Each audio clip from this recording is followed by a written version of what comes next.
Radio de la Côte a toujours eu une relation particulière avec les discothèques. D'ailleurs, elle est elle-même née dans une discothèque en 1981 qui s'appelait La Boum et qui fut elle aussi créée par Alain Lamourou. Sans doute avez-vous à cette époque dansé dans celle-ci et sans le savoir dans les tout premiers studios de la Radio de la Côte. Malheureusement, je ne possède pas de photos de la discothèque, ni même du studio de radio. En revanche, j'ai bien connu les lieux qui aujourd'hui existent toujours sous la forme d'une salle de spectacle. En 1982, Radio de la Côte déménage dans une partie des locaux de la très très belle discothèque Le Grand Escurial, qui tous deux étaient devenus partenaires jusqu'au début 1983, où l'on pouvait trouver les célébrissimes DJ anglais Pete Kelly et Steve Kay pour vous y faire danser jusqu'au bout de la nuit. Aujourd'hui, ce lieu, qui était exceptionnel, il faut bien le dire, est devenu un supermarché casino.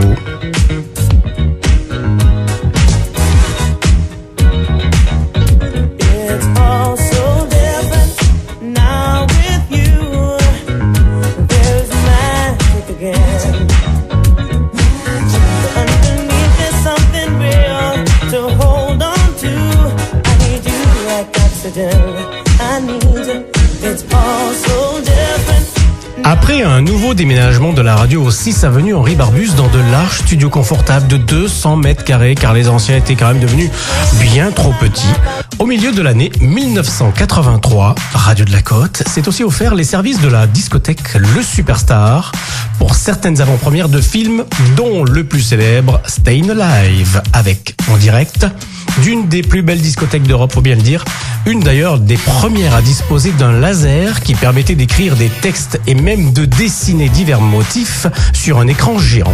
Frank Stallone a été interviewé par Alain Lamourou pour la sortie du disque de la musique du film avec son titre Far From Over. Eh bien, je vous propose, 30 ans plus tard, de redécouvrir ce lieu réaménagé en 2013 où bon nombre de fans de Radio de la Côte ont dansé, et moi le premier.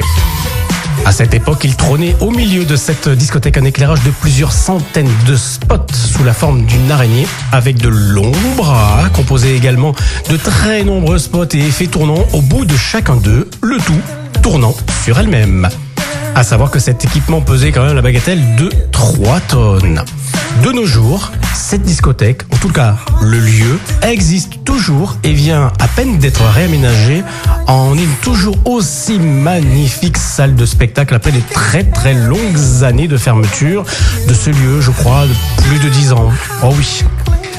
Merci à l'actuel propriétaire pour cette réhabilitation superbement réalisée. Je vous laisse juger sur les photos.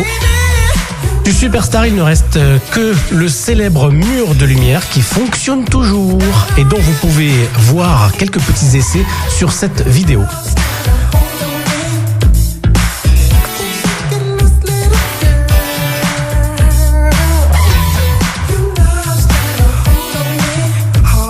On ne remerciera jamais assez Alain pour avoir eu l'idée de créer la Radio de la Côte et pour tous ces différents partenariats avec des établissements aussi beaux que l'ont été le Grand Escurial et le Superstar, dans lequel nous avons dansé tous au moins une seule fois à cette époque-là. Enfin, un grand merci à tous les animateurs que j'ai connus ou pas et qui ont plus que largement contribué au succès de la Radio de la Côte, dont Fred, Shaft, Patricia de Rome, Pascal et au plus célèbre et dernier à avoir été à l'antenne de la Radio de la Côte, Philippe Lafont. Pour finir, des bises à toi Michel Lamourou pour ta gentillesse toujours intacte malgré les épreuves et aussi les bonheurs passés durant toutes ces années.